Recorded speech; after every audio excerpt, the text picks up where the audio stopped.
فیسبوک په اکاونټ باندې وارننګ راتله د سیټ ته به تاسو ته ښکارېږي په دې اکاونټ باندې چې دی وارننګ راغلی د کس ماته دا په وټساپ باندې رالیږلی وایي دا به زما د اکاونټ نه څنګه ختمېږي نو ختمېدی خو وروسته خبره ده خو دا راځي د څه د وجې نه نو په دې ویډیو کې په دې پوه کوم چې دا راځي د څه د وجې نه او دا ختمېږي به څنګه نو د هغې لپاره چې دی ویډیو به پوره ګورئ یو لایک شیر کمنټ چې دی ویډیو له به لازم ورکوئ نو کم کسان چې ماته دا قسمه سکرین شاټ راولېږي نو زه ته اکثر وایم چې تاسو غلطي کړې ده نو هغو ته دا پته نه لګي چې موږ څه غلطي کړې ده غلطیانې خو ډېرې زیاتې دي خو یو څو راته زه اکثر موږ ګروپونه جوین کړو ګروپونه جوین کړو په هغې کې اکثر زموږ هغه پوسټ چې دی نه شیر کېږي نو موږ د هغې ګروپ نه چې دی وځو یا زموږ سره د فیسبوک پیج موږ د هغې ویډیوګان چې دي ځای په ځای شیر کوو بار بار شیر کوو نو د دغه شیر کېدو د وجې نه هم راځي بل دا لایک او کمنټ چې دی دا موږ اکثر په غلطه طریقه باندې ورکوو اکثر ونخلو لایک یا مسلسل ورکوو یا ځینې لایک ورکړي هغه لایک چې دی واپسې ختمو دا هم یو غلطي ده د دې سره چې دی هم دا مسله راتلی شي دغه شان کمنټس چې دی اکثر موږ غلط کمنټس ورکوو د هغې د وجې نه راځي یو انسان مړ دی او د هغه موږ ویډیو کوو نو هغه هم په دې مسله راځي ستاسو هغه ویډیو چې ده هغه به ډیلیټ شي او یا به دا قسمه مسله تاسو ته راځي یا یو څاروی رالیږي د هغه هغه عین او دا چې پکې ښودي دغه غلطۍ ده داسې قسم ډېرې غلطیانې دي نو تاسو به د داسې قسم غلطیان نه چې دی ځان به ساتئ خو زیات کر چې دی کسان چې دي هغه د پیجونو ویډیوګان چې دي د خپل پیج د خپل پیج ویډیو راړي او هغه په ګروپونو کې شیر کوي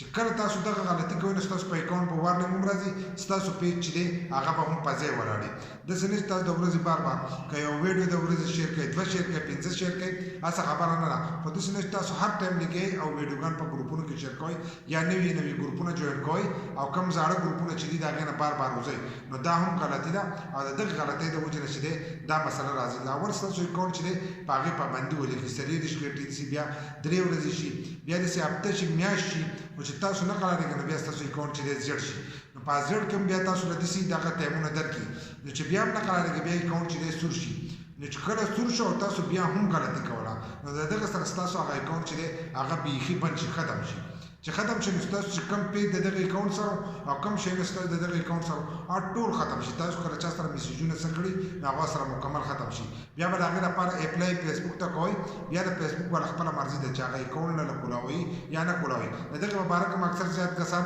میسیجونه کوئ زموږ اکاونټ چا هیک کړی نه وي خو د فیسبوک د طرفه چې دی هغه بند شي تاسو غلطي وکړئ دا غلطیان د وجې نه چې دی دا بندېږي غلطیان په دې یو ویډیو کې نه بیانېږي ځکه چې شی غلطیانې دي نو هغه په یو ویډیو کې چې دا ویلی کېږي هم نو بل دا چې تاسو په دې ځان پوه کوئ چې کوم غلط کاري هغه تاسو نه کوئ بل دا به ختمېږي څنګه نو ختمېږي به دا دي چې 3 میاشتې ټایم چې دی هغه د فیسبوک د طرفه دی لکه 3 میاشتې هغه ویلي چې 3 میاشتې پس چې دی موږ دا وارننګ ختمو خو 3 میاشتې پس چې دی هغوی هم نه ختموي لکه په دې کې 4 میاشتې هم لګېدی 5 هم لګېدی شي زموږ په اکاونټ باندې راغلی دي 3-4 پیرې خو کال پس چې دی هم یې پکې ختم کړی 5-6 میاشتې پس چې دی هم یې ختم کړی بیا د هغو مرضي ده ستاسو په اکاونټ چې د 3 میاشتو پورې چې دی د هغې نه خو هغه مسله چې ده ختمه شي تاسو ته چې پوسټ میاشت پس کولی شي یا 3-4 ورځې پس چې دی تاسو خپل پوسټ لایک کمنټ چې دی کولی شئ خو چې واپسي و دغه غلطیانې کولی څنګه چې مې ته وي چې سور شو اکاونټ او تاسو بیا هم غلطیانې کولی نو بیا به ختمېږي بل لا که ستاسو پیجونه دی نو هغه سره دویم اکاونټ چې دی هغه هم یو ځای کوئ بل ستاسو په دې اکاونټ باندې نامه سره راغله نو تاسو د دې اکاونټ نه وځئ د ځان سره بل یو اکاونټ ساتئ په هغه کې اکاونټ نه چې دی فیسبوک استعمالوئ د تاسو استعمالوئ پر ورځ د هغې نه استعمال کوئ د دې اکاونټ وارننګ چې دی دا به ختم شوی خو کم کسان چې دا طریقې استعمالوي اکثر په فیسبوک کې پوسټ ورکوي وایي زما په پیج باندې دومره د پروفایل باندې په دې پوسټ باندې دومره لایک دومره کمنټس ماله راکوئ چې زما د اکاونټ نه دا وارننګ ختم شي نو په دې طریقو وارننګ نه ختمېږي د دې سره چې دی ښه ستاسو اکاونټ ته چې دا خطر پرېوځي لکه ستاسو اکاونټ چې دی د دې سره ښه خرابېدی شي وارننګ چې دی د فیسبوک د طرفه دی فیسبوک به یې په خپله مرضۍ باندې د 3 میاشتو نه خوا چې دی هغه به یې ختموي خو نورې به تاسو غلطیان نه کوئ که غلطیان یې کوئ اکاونټ به یې بیخي ختمېږي که ویډیو مو خوښه شي نو یو لایک شیر کمنټ چې د دې ویډیو له لازم ورکړئ او د داسې نور ویډیوګانو لپاره زموږ د فیسبوک پیج هم د ځان سره فالو کړئ او یوټیوب چینل چې دی هغه هم د ځان سره سبسکرایب کړئ